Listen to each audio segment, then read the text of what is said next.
This is the story of how Adam and Eva created life. Now, when we think about connection between male and female human, there are certain things that come to mind.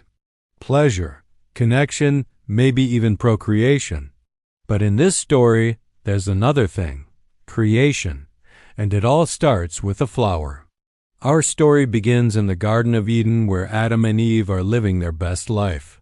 There aren't any snakes, no forbidden fruit, and everything is going great until one day when Eve strolls through the garden and comes across a beautiful white flower. She takes the flower and decides to make herself a necklace out of it. Now in those days, people didn't have necklaces, so Eve had no idea what she was doing. As she fumbled around trying to figure it out, the flower fell apart, scattering its petals on the ground. And then something magical happened. The petals, instead of just lying there, started to swirl around Eve in a huge vortex of white. Then the petals shot up into the air like a rocket before bursting out into the sky. And there they remained, stuck in an eternal loop, going up and down, round and round. Adam comes running over to see what's happening, and Eve tells him about the flower and the swirling petals. They both look up at the sky and realize that this is something special, something that has never happened before. And they name this place the Garden of Life because from now on, whenever a woman wanted to become pregnant, she would have to visit the Garden of Life for help. And that's exactly what happens next.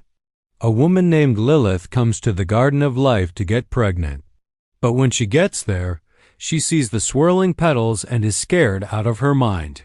She runs to Adam and Eve for help, and they tell her not to worry, that the swirling petals are a good thing, that they're what will allow her to get pregnant. But Lilith doesn't want to hear it.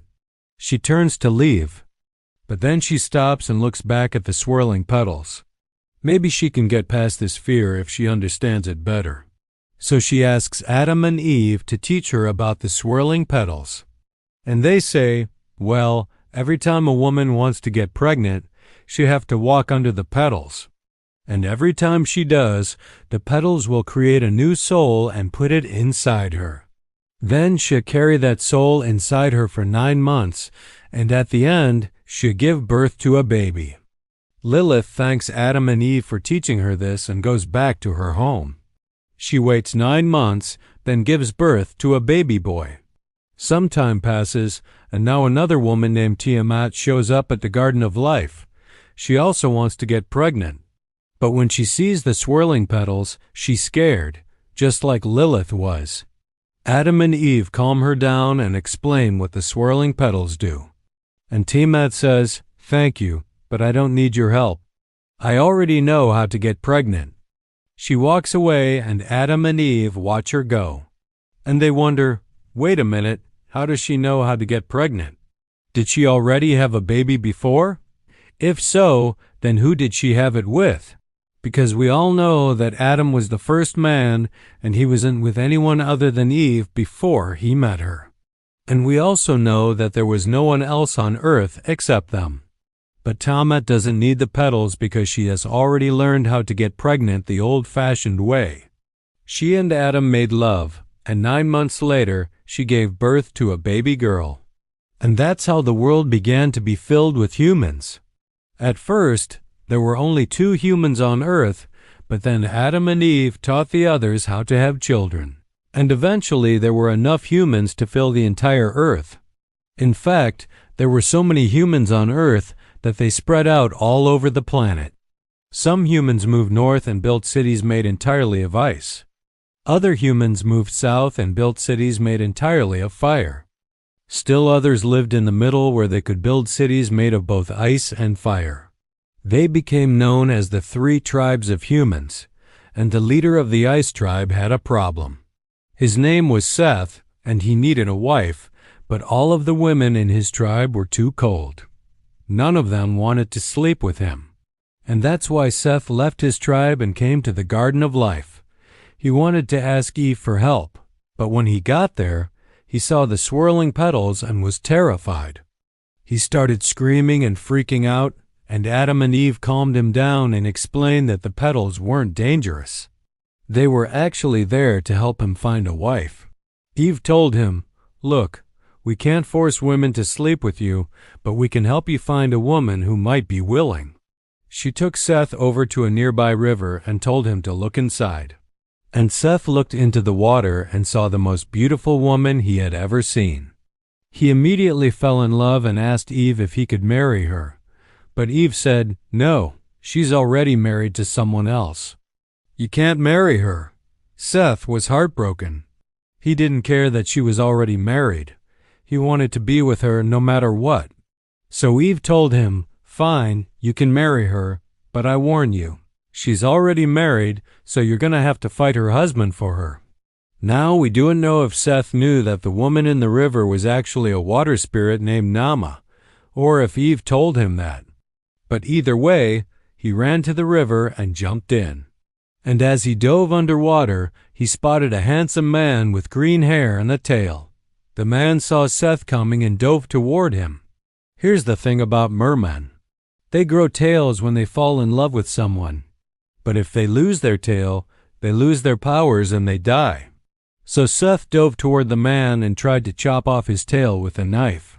But the man fought back, and after a long struggle, Seth managed to cut the man's tail off. The man screamed in agony and died. And then Seth emerged from the river with Nama by his side. And from that moment on, Seth and Nama ruled the ice tribe together. In fact, they became such powerful rulers that their descendants ended up ruling all three human tribes. And none of this would have happened if Adam and Eve hadn't created the Garden of Life. But the Garden of Life wasn't always peaceful. Sometimes the swirling petals would get out of control and threaten to destroy the whole garden. That's why Adam and Eve had to perform a ritual every year called the binding of the flower. It was a complicated ceremony that required the entire community to participate. All of the humans would gather together and form a giant circle. Then Adam and Eve would be carried into the center of the circle on a golden throne. They would drop a flower into the center of the circle, then start spinning around faster and faster. Eventually, they would reach a hypnotic state and speak the ancient words that bound the flower and kept the petals from going crazy. One year, though, while Adam and Eve were being carried into the circle, the humans accidentally dropped the flower.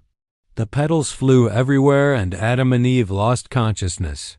And since they weren't there to keep the petals under control, they began to spin out of control. Everything seemed to be going wrong. The humans didn't know what to do. Then suddenly, Adam woke up. He looked around at the out-of-control petals and realized what was happening. He quickly grabbed a handful of petals and ate them. Then he closed his eyes and concentrated really hard, focusing all of his energy into the petals inside of him. After a few moments, the petals stopped spinning and came to a halt. Adam opened his eyes and the humans cheered. From that moment on, it was understood that Adam and Eve were more important than they had ever been before. Now, eating the petals had changed Adam. He felt different inside. He was stronger and more energetic than he had ever been before. And he knew that this power would eventually be passed on to him. And when that happened, he would share that power with the humans. This is the story of how Adam and Eva created life. If you enjoyed this story, please hit the like button and subscribe so you don't miss my next video. Thanks for watching.